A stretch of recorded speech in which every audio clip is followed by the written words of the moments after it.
L'amour, c'est sans doute le sentiment le plus incroyable qu'on puisse ressentir. C'est avoir des papillons dans le ventre, se sentir spécial. Mais au fond, c'est quoi l'amour ? Pour comprendre, nous avons rencontré Manaïg Makouni, praticienne en philosophie. Avec elle, on a questionné ce sentiment à travers une histoire célèbre, Cyrano de Bergerac d'Edmond Rostand. Cyrano aimait-il véritablement Roxane ? Il aimait tellement qu'il a accepté de prêter ses mots à un autre pour qu'elle soit heureuse. Mais peut-on aimer quelqu'un sans être vraiment soi-même ? On a réalisé que l'amour, ce n'est pas seulement des beaux discours. C'est être aimé pour ce qu'on est vraiment à l'intérieur. Et pour que cet amour soit beau, il faut qu'il y ait de la confiance, du partage et surtout du respect. L'intimité, notre jardin secret. L'intimité, c'est ta bulle. C'est là que vivent tes émotions, Tes pensées et ton corps, c'est ton jardin secret. En amour, on ouvre parfois cette bulle à l'autre, mais c'est toi qui gardes la clé. Personne ne peut entrer sans ton invitation. Respecter l'autre, c'est attendre qu'il nous dise bienvenue dans sa bulle. C'est ça la base d'une relation saine. Unicité, le consentement. Le respect, ça se pratique. On a rencontré Mathéa et Eri de l'association Unicité à Rouen. Ils nous ont fait faire des jeux sur le consentement.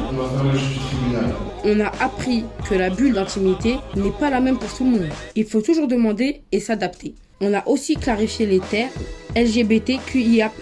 L, G, B. C'est qui on aime, lesbienne, gay, bi. Le T, trans.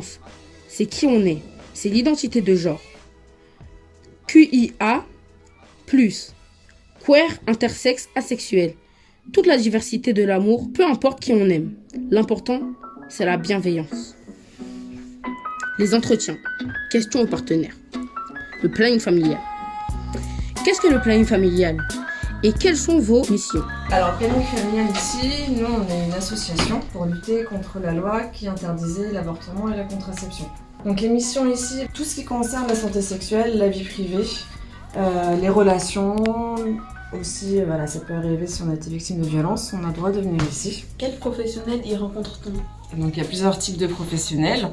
Il y a des médecins, des sages-femmes, une infirmière, des conseillères conjugales et familiales, une infirmière sexologue qui est en consultation d'ailleurs aujourd'hui, et bientôt une psychologue aussi. Est-ce qu'on a le droit de venir sans nos parents ? Alors oui, bien sûr, vous avez tout à fait le droit de venir sans l'accord des parents pour les personnes mineures. Ça fait partie de la loi. Vous avez le droit d'avoir une consultation gratuite sans l'accord des parents. Donc ça, je ne l'ai pas dit au début, mais c'est gratuit et confidentiel. Dans quelle situation précise doit-on vous contacter ? Principalement, c'est vrai que les personnes viennent nous voir, notamment dans le cas d'un avortement, donc d'une interruption de grossesse. Donc nous, on les accompagne dans leurs décisions, dans leurs choix, dans les démarches aussi qu'il y a effectuées. Et on pratique ici les IVG par voie médicamenteuse. Pour les personnes également qui ont vécu des situations de violence, des tests de grossesse aussi, on fait beaucoup de tests de grossesse. La contraception d'urgence, même si elle est accessible en pharmacie, auprès de votre infirmière scolaire. Ici, vous pouvez l'avoir aussi gratuitement. Et il y a beaucoup de personnes aussi, mineures ou pas mineures, qui viennent chercher des préservatifs. Qu'est-ce que le sida et comment s'en protéger ? Alors, le sida, c'est ce qu'on appelle le syndrome d'immunodéficience acquise. Donc, c'est la maladie, en fait, le sida. Et cette maladie-là, elle se développe très longtemps après avoir été infectée par le virus qui s'appelle le VIH. Donc, c'est un virus qui se transmet par voie sexuelle.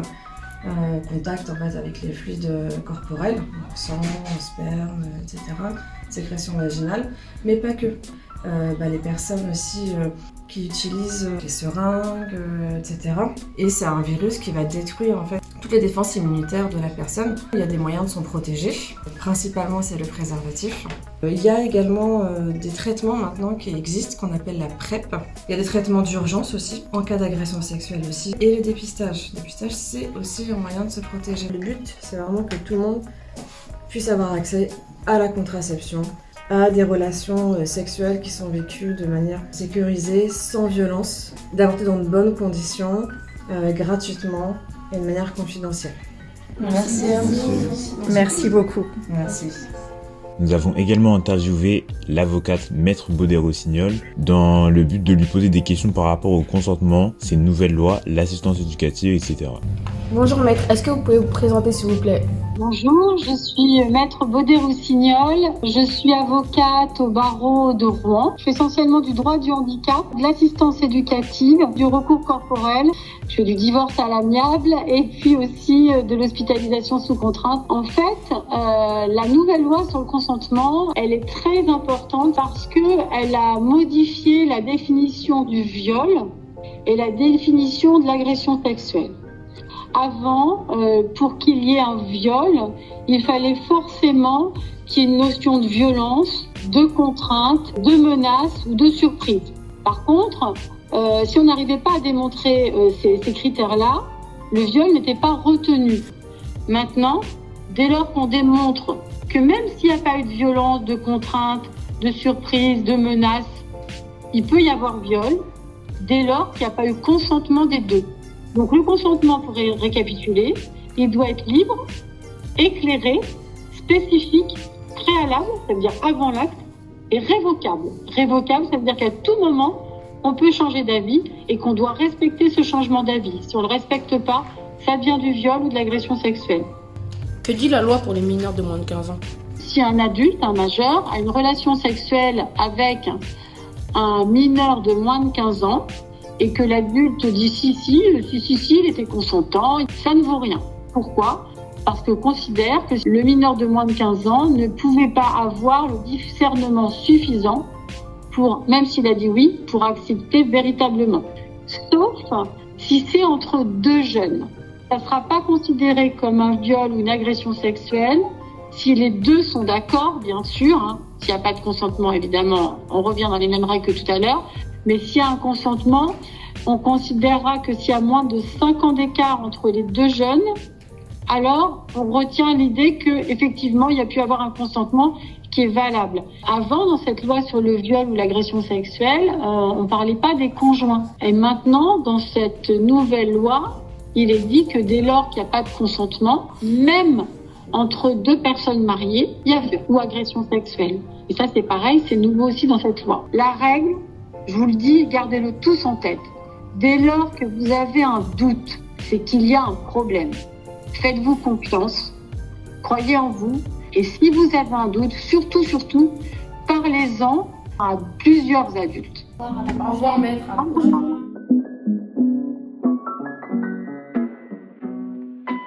Moi, je m'appelle Emilienne Conchou. Je suis présidente fondatrice de l'association No Inceste, qui a pour but la prévention des violences intrafamiliales faites aux enfants, violences sexuelles et précisément l'inceste.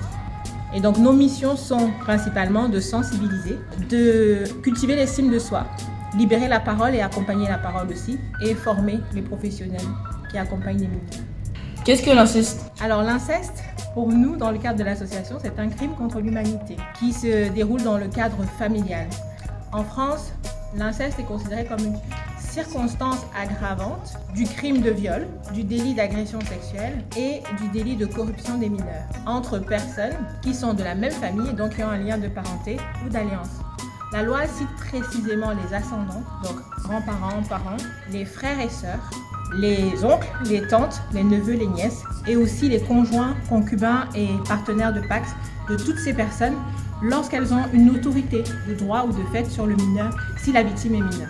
Donc nous, dans le cadre de l'association, on milite pour que les cousins soient inclus dans la liste prévue par la loi et pour que l'inceste devienne un crime autonome. Et il y a une loi qui a été déposée le 25 novembre 2025 dans ce sens par la députée Florence Héroin-Léoté, qui est une députée de Seine-Maritime.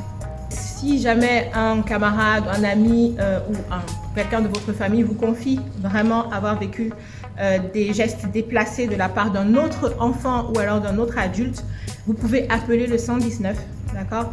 C'est un numéro gratuit et anonyme. Vous pouvez appeler ce numéro pour avoir des conseils, expliquer la situation et avoir des conseils. Vous pouvez rester anonyme, vous pouvez donner votre identité, c'est votre choix à vous.